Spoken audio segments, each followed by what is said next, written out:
Assalamualaikum warahmatullahi wabarakatuh. Di sini saya akan menjelaskan tujuan, prinsip, dan ruang lingkup pembelajaran Al-Quran untuk anak usia dini. Yang pertama, saya akan menjelaskan prinsip-prinsip pembelajaran Al-Quran untuk anak usia dini. Apa sih prinsip-prinsip pembelajaran Al-Quran untuk anak usia dini? Prinsip itu tersebut yaitu pembelajaran holistik, yaitu pembelajaran yang menyeluruh, itu membaca, menulis, menanamkan, atau menghayati. Yang kedua, metode yang mudah dan menarik dan menyenangkan. Pembelajaran aktif dengan pendekatan bermain sesuai dengan tahapan perkembangan anak, bertahap dan kontinu. Yang tujuh, memberikan motivasi, tidak memaksa anak, didukung oleh tenaga pendidikan atau guru yang memiliki wawasan Al-Quran dan berakhlakul karimah.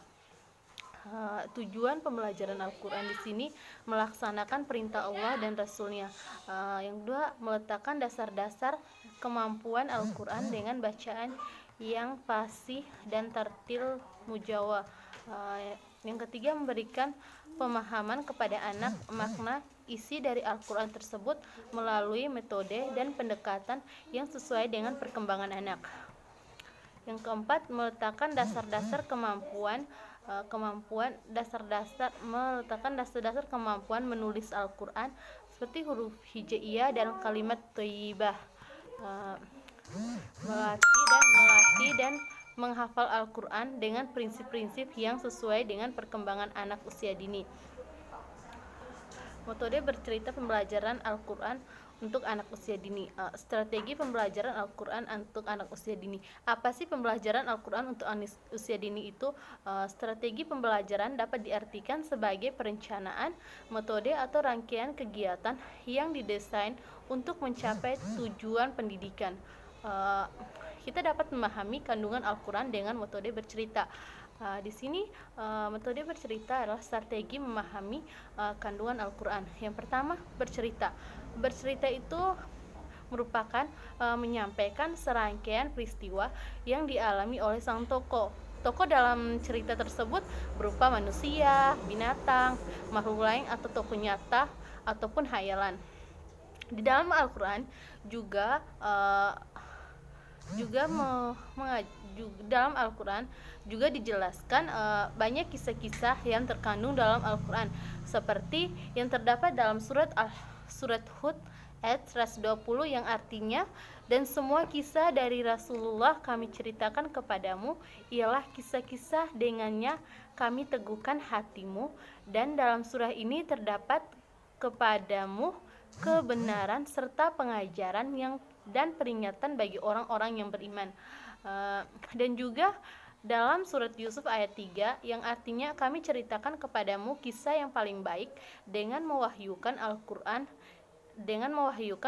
ini kepadamu, dan sesungguhnya kamu sebelum kami wahyukannya adalah termasuk orang-orang yang belum mengetahui. Di sini yang belum mengetahui di sini yaitu kita belum mengetahui kisah-kisah para rasul yang diceritakan dalam Al-Quran ini. Lagu dan bernyanyi, terus terjemahan dan gerakan, terus bermain peran. Karakteristik guru pembelajaran Al-Quran bagi anak usia dini.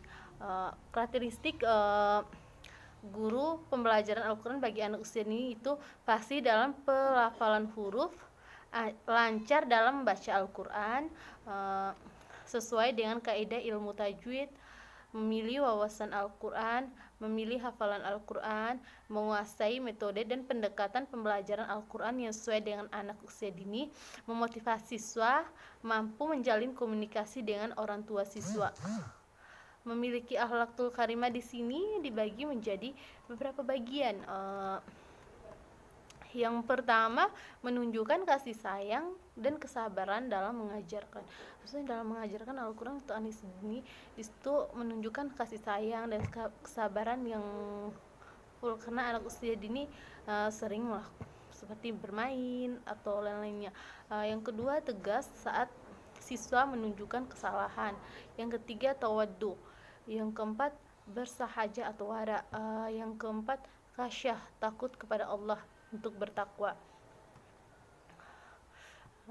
Keutamaan guru yang mengajarkan Al-Quran terdapat dalam hadis yang Rasulullah SAW bersabda, Allah berfirman, barang siapa yang disibukkan dengan mengaji Al-Quran dan menyebut namaku sehingga tidak sempat meminta kepadaku, maka aku berikan kepadanya sebaik-baik pemberian yang aku berikan kepada orang-orang yang minta. Dan keutamaan kalam Allah atas perkataan lainnya seperti keutamaan Allah atas makhluknya. Itu hadis riwayat Tirmidzi.